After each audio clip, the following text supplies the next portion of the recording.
Leading with intelligent disobedience. Bold, daring, audacious. If any of these words resonate with anyone here tonight, I have a message for you. The greatest nation in the world is not Japan. The greatest nation in the world is not the United Kingdom. The greatest nation of the world is not in any of the Scandinavian countries. No, it is not even in the United States. The greatest nation in the world is in your mind. That is why it is called imagination. Imagine a nation so great that mankind was able to explore the deserts and see nothing but sand, dust, and wind. But from that, we're able to build cities of gold with spectacular skylines. Mankind was able to create new ways and new forms of lives with new forms of technologies. 21st century is what it is today because someone dared to be bold. Someone dared to be audacious. And someone dared to lead a life of intelligent disobedience. Now let's break it down. What does it truly mean to lead a life of intelligent disobedience? If we look at the people we admire in today's age, Nelson Mandela, Martin Luther King, Malala. What do you think is the common denominator amongst these people? Nelson Mandela, after 27 years of being in prison, instead of choosing resentment, anger, hate, rife, he chose unity. Unity with the same people who put him in prison. Martin Luther King, in an effort to fight racial injustice, instead of fighting violence with violence, he chose peace. He became the emblematic figure, peace. Malala, at the age of 16, instead of choosing silence, compliance, she even had the legitimate excuse of her age and inexperience. But she chose courage. I would think it is because they were able to overcome obstacles in their lives. That is the common denominator. But I also think that it is more than that. I believe that it is because they were able to align themselves with something that is bigger than them. They understood the necessity of serving a bigger purpose.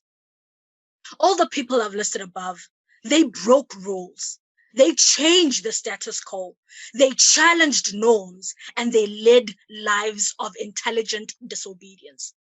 Now, what do I mean when I say they broke rules? No, I don't mean you should go and jaywalk for no reason. No, I do not mean that you should drive while drunk.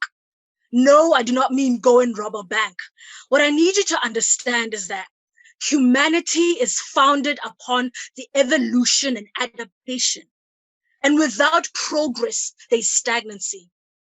In other words, for us to progress as a society, we need people who are willing to break the rules intelligently. So one might ask, okay, August, I hear you, but you know what? You're speaking in superlatives. How does this apply to me as a college student in my second, third, or fourth year? How does this apply to me as a person with a minimum wage job? How does this apply to me as a father of 3 kids and a husband to a wife? I would say to you, you should start with where you are, what you have. And you should understand that your story is your power. For a very long time, I have resented being an only child. I've resented being a child of an absent father, and I've resented growing up in an underprivileged household. Where I come from in the Republic of South Africa, I am the statistic. But over time, I've come to realize that there is a reason for all of that, and that my story is my power. So whatever your story is, that is your power.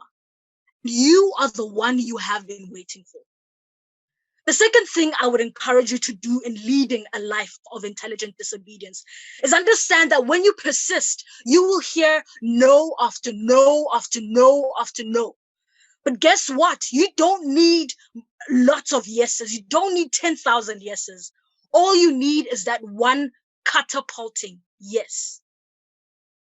And lastly, in leading a life of intelligent disobedience, you need to understand that the grass is greener where you water it.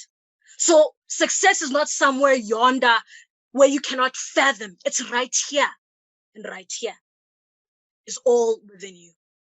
When you understand these concepts, when your identity is rooted in your purpose, when you understand that your story is your power, that you are the one you have been waiting for, that all you need is a catapulting yes, and the grass is greener where you water it, then I will tell you that the sky is your starting point.